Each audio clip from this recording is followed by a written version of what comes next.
Thank you to Arnie Sorensen. We're going to bring back Charles Morrison, president of the East-West Center, to look at this relationship, U.S. and China and the global economy.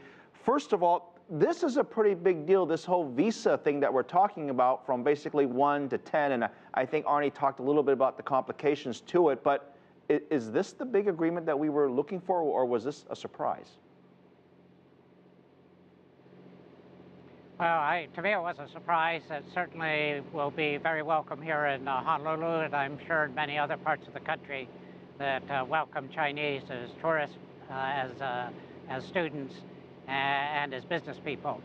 I think the significance is real, but it's also symbolic. It's symbolic of growing trust between the two countries, willingness to accept that bona fide citizens of one country are welcome in the other. So what's next for the discussion? They're going to have some time together on their own without the other members around talking about it? Yeah, this is, of course, yes, this started really with the Sunnylands meeting last year between President Xi and President Obama. I think this continues it, and it's a little more in-depth kind of discussion and relationship between these two presidents and leaders. Diplomacy actually is quite important, I think, in terms of what you can accomplish together.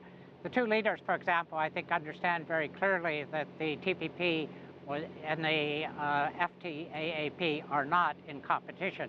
The FTAAP was a vision. The TPP and another agreement that the Chinese are in, but the U.S. is not, are pathways. And so these are absolutely complementary kinds of activities. And there's so many other ways in which the U.S. and Chinese economies and societies are complementary.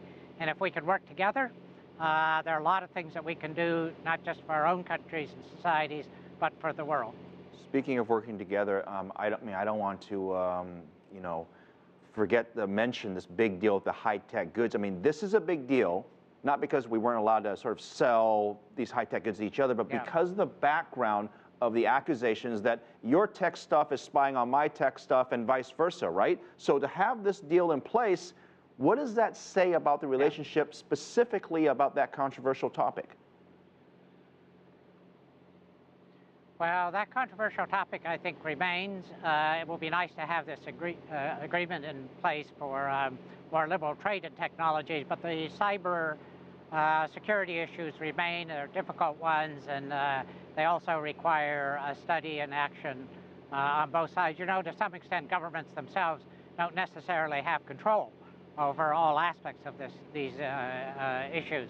So I think this is one of the areas that the two leaders will probably discuss, and I hope they will see their way toward greater study and trying to figure out what it is that we can do together to work in this area. Anti-corruption is another one.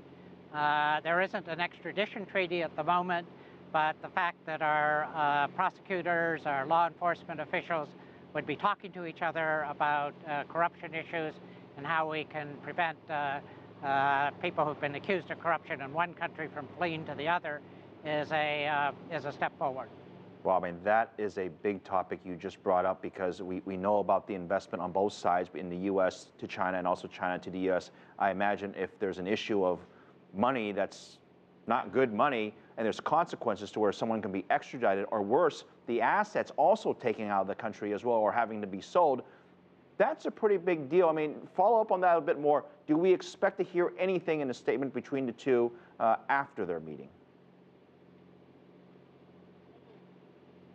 Well, I can't really say about the statement. I think because it is such a theme of President Xi's administration that it's likely to be an area that he'll want to pursue, and so perhaps there will be some discussion of how we can move toward an extradition treaty. Outstanding issues. These leaders are going to head south. Of course, I mentioned the G20 earlier. Does this conversation continue back in Washington? Yes. What happens next?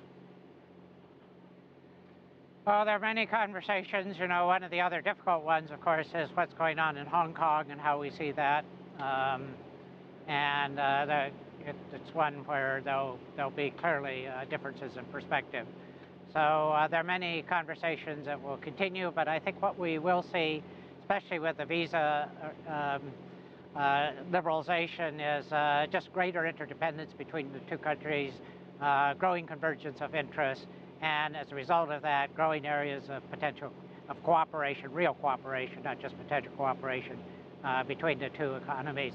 So I think it's a very positive outlook that we're now seeing, but it does require political will on both sides.